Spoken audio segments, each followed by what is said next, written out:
Another thing that we will explore together in the Creative Facilitator training is how you can use meditation and visualizations with your clients or participants in your particular work setting. Actually, it's the most simple, but very often the most challenging for people, because that's actually it's very clear that our mind is in the way and our patterns get more visible faster, and it can be very confronting. And I also notice working with people that they have so many questions about it. They want to do it good. They hear everybody that they're like into yoga and meditation and visualization, and then they're sitting there on their cushion at home or wherever, and there's so many questions and insecurities coming up, like, do I do this right? How should I do this? What should I feel? But I'm never experiencing any peace in my mind. Is this normal, etc.? And I think here it is important that we as a facilitator support them in this whole journey, because meditation, it's a practice, and it's a life practice, right?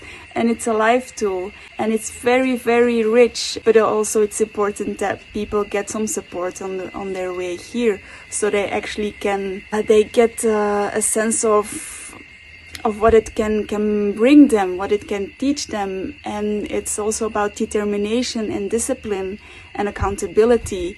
And that's all very important, that we also discuss that with our clients and participants.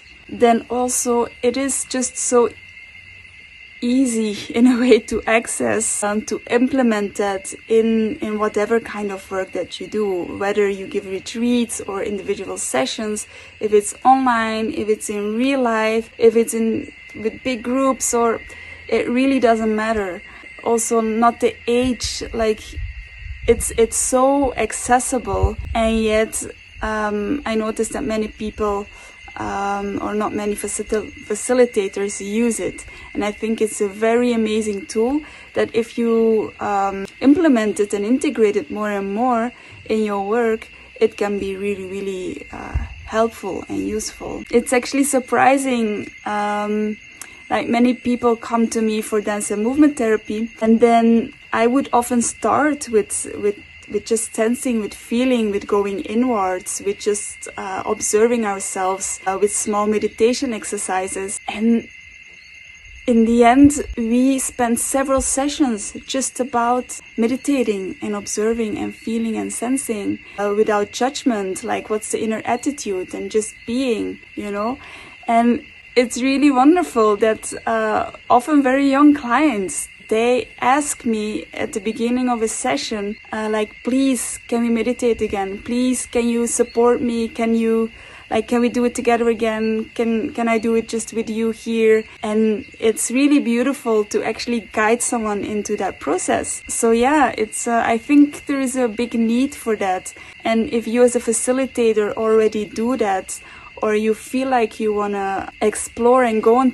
into that journey more and more, your clients feel it. They feel it and they know. Like, I was surprised myself that actually the moment that I was going into meditation more and more and more, and getting that discipline of meditating day after day, like every morning when I wake up, or sometimes before going to sleep or whatever, for one or the other reason, clients started asking me, like, teach me, support me. So I really think it goes hand in hand. That's also really beautiful, no? Like how the personal process actually from the facilitator can support the process of the participant. I really believe in that. It's not one direction. It's always like flowing and going back and forth.